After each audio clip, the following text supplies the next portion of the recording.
Frères et sœurs, aujourd'hui nous célébrons avec l'Église universelle le baptême du Seigneur.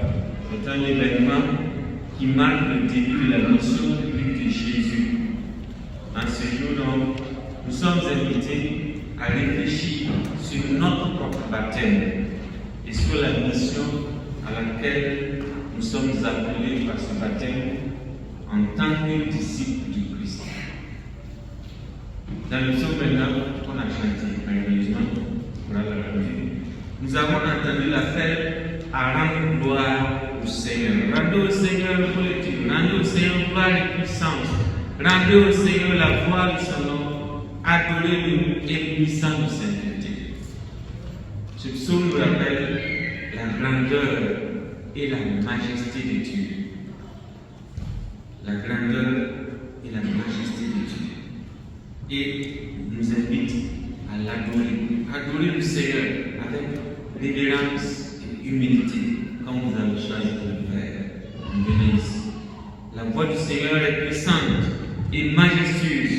Elle brise les cèdres et fait trembler le désert. Continue le psaume.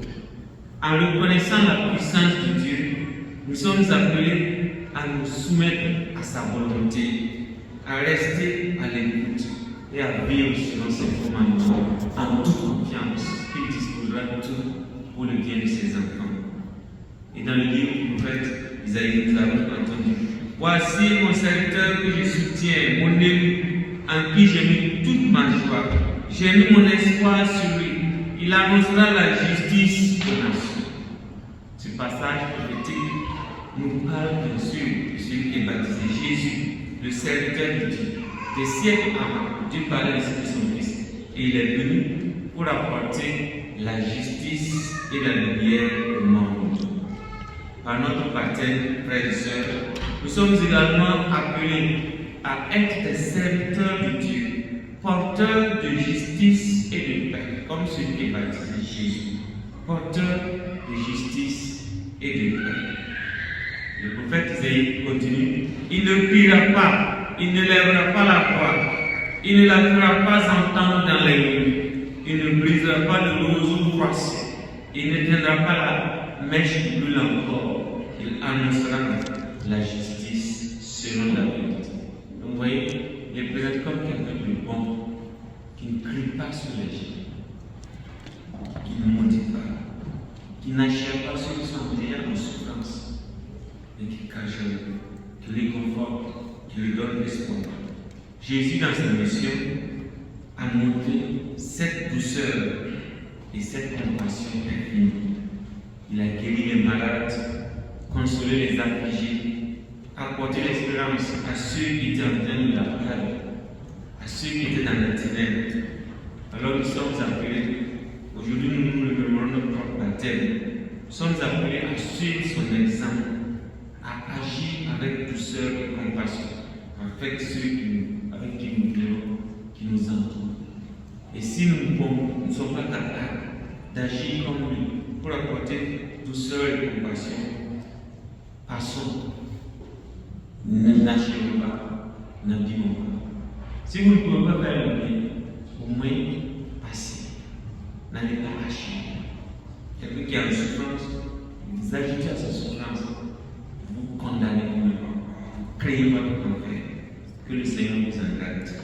Dans les actes des apôtres, Dieu déclare: Dieu ne fait pas de différence entre les hommes, mais en toute nation, il accueille celui qui le craint et qui fait ce qui est juste. Dieu accueille celui qui craint son nom et qui, de toute sa vie, essaie de faire ce qui est juste. Cette affirmation nous rappelle que l'amour de Dieu est universel et que nous sommes tous appelés à vivre selon sa justice et sa miséricorde, indépendamment de notre origine ou de notre culture.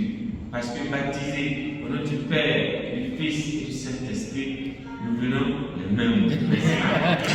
Merci pour la compréhension que tu nous as. Il y a plus ça aussi. Yeah, thank you. C'est vrai, spécial. Donc, indépendamment de d'où nous sommes, de qui nous sommes, de notre genre, nous sommes les mêmes frères et sœurs du qui nous aime. Et Saint-Pierre a dit, vous savez comment Dieu a appelé Jésus de Nazareth, de l'Esprit Saint et de puissance. Lui qui a passé en faisant le bien et en guérissant tous ceux qui étaient sous le pouvoir du diable, car Dieu était avec lui. Donc Dieu, par le baptême, est avec nous. En tant que disciples du Christ, nous sommes appelés à imiter Jésus en faisant le bien et en apportant la guérison et l'espérance à ceux qui nous environnent. Enfin, l'évangile, nous avons entendu, on voit Jésus qui se rend au Jourdain pour être baptisé par Jean. En a-t-il besoin? Il y a une raison. En sortant de l'eau, les yeux s'ouvrent et l'Esprit Saint descend sur lui. On dit comme une colombe. La forme c'est une colombe. Tandis qu'une voix disait du ciel déclare, tu es mon fils bien-aimé, en toi j'ai mis ma joie. Il a son fils, reflet véritable de lui. En lui, il a mis tout ça. Le Seigneur m'a dit, tu es mon fils, moi aujourd'hui je t'aime comme jamais c'est. Le Seigneur m'a dit, chantons ensemble. Le Seigneur m'a dit, tu es mon fils, moi aujourd'hui je t'aime comme jamais. Une dernière fois. Le Seigneur m'a dit, tu es mon fils, moi aujourd'hui je t'aime comme jamais. Ce qu'il a dit de son fils, à chacun de nous, le jour de notre baptême, il a dit la même chose. Il nous a engendrés et il nous aime. Ne doutez pas de cet amour. Laissez-vous vous envahir pour qu'au quotidien il se réveille, que vous puissiez sentir sa présence en vous et agir comme Jésus. C'est-à-dire, partout où vous passez, faites le bien. Le catéchisme de l'Église catholique nous a appris que le baptême nous purifie de tous les péchés. Le baptême nous fait renaître à une vie nouvelle par l'eau et l'esprit. Tout à l'heure, nous allons encore nous souvenir de ce baptême, des promesses que nous avons prises, nous avons faites. En recevant la station d'eau, nous revivons notre baptême. C'est-à-dire, nous nous engageons à sortir dans la cité où nous sommes pour réactualiser ces mêmes promesses en faisant le bien partout où nous passons.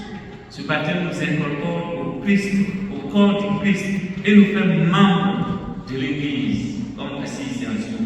En tant que membres de cette grande famille, nous sommes appelés à être des témoins de l'amour de Dieu dans notre vie quotidienne. Parce qu'on sait que c'est une tâche compliquée, nous venons ici pour nous relever à sa flamme et le bâtir pour annoncer, partager cette flamme dehors. C'est la raison de notre présence ici. Le baptême nous confère également une mission. Comme il est dit, comme nous avons sorti, donc nous sommes investis d'une mission. Le catéchisme nous rappelle encore, les baptisés sont appelés à participer à la mission prophétique, sacerdotale, royale. Donc nous sommes des prêtres, des prophètes et des rois par le baptême. Le prêtre, le sacerdoce que j'exerce, c'est un sacerdoce ministériel pour le service. Je suis au milieu de vous comme ceux qui doivent servir. Donc c'est service. Et vous, par le baptême, comme nous tous, nous sommes donc investis pour être prêtres dans la cité où vous êtes. Prophètes, c'est-à-dire agissant au nom de Dieu, puis rois. Nous ne sommes pas n'importe qui. Nous sommes des rois, des petits Jésus, appelés à prier comme il a apporté la joie, comme il l'a fait partout où il est passé. Donc rappelons-nous donc notre baptême et renouvelons notre engagement à suivre Jésus. Si vous avez peur ou manquez de courage durant l'année à le faire aujourd'hui, renouvelez votre promesse. Engagez-vous pour être cette lumière pour ceux qui vous entourent, ceux que vous allez rencontrer. Et que notre amour et notre solidarité comme famille, appartenant à la même famille, que cette solidarité témoigne partout où nous serons donc de la présence de Dieu dans nos vies, dans notre communauté, dans nos lieux de vie et dans nos lieux de travail. Que l'Esprit Saint nous fortifie, frères et sœurs, et nous guide dans notre mission de disciples du Christ, afin que nous puissions être des instruments de paix, instruments de justice, instruments de miséricorde dans ce monde. Amen.